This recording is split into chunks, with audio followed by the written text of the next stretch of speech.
Secara singkat, kita dapat mengidentifikasi evolusi sektor agrikultur dalam 3 tahap. Tahap pertama adalah petani tradisional yang masih menjadikan hasil pertanian sebagai konsumsi pribadi dengan lahan pertanian dan jenis tanaman yang terbatas, sehingga masih memiliki output yang rendah. Untuk memenuhi penghidupan, biasanya mereka melakukan transaksi berupa jual beli atau barter sisa hasil panen di pasar lokal. Di masa ini, sektor pertanian masih sangat bergantung pada kondisi alam, seperti iklim, curah hujan, dan kondisi geografis. Sehingga sering ditemukan para petani yang kelaparan karena gagal panen, seperti di Afrika. Tahap kedua adalah pertanian keluarga terdiversifikasi atau campuran. Di sini, petani mulai mengenal sistem landlord. Mereka mempekerjakan buruh untuk mengurus lahan yang tidak bisa mereka kerjakan sendiri. Muncul pula Green Revolution di Asia dan disokong oleh revolusi industri dari ilmuwan berupa ketahanan tanaman, penemuan teknologi, kesuburan lahan, jaringan irigasi, dan lain-lain sebagai penuntasan masalah petani tradisional tadi.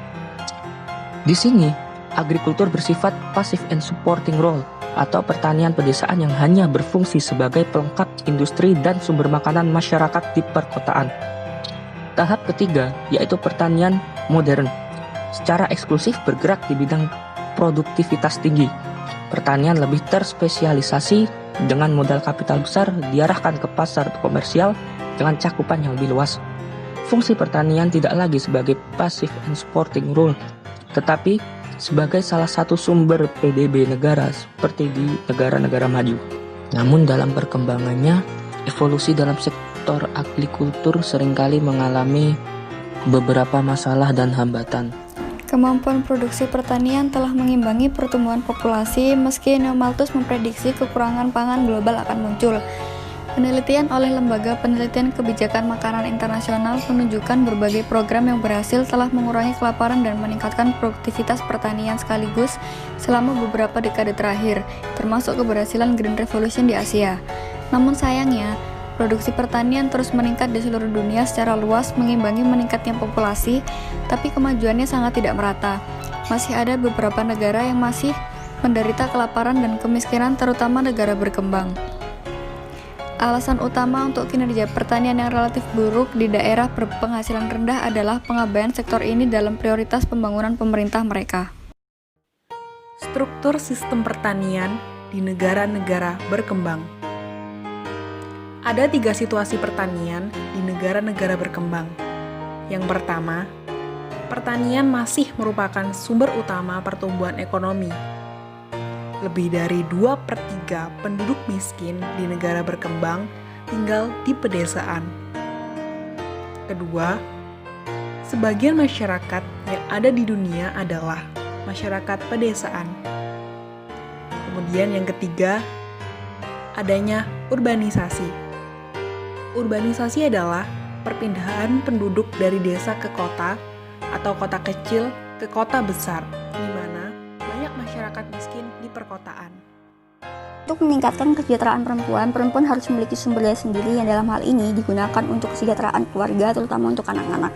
Nah, jika sumber daya yang dimiliki perempuan ini diganti dengan pertanian komersial, kemudian kesempatan untuk lebih memperhatikan kesejahteraan keluarga akan hilang. Karena dengan menggeser tanaman subsisten ke tanaman komersial, itu artinya bisa mengorbankan makanan dalam keluarga di masa depan. Ketidaksetaraan yang terjadi pada gender dalam hal ini jika diperhatikan lebih lanjut akan memiskinkan petani perempuan desa.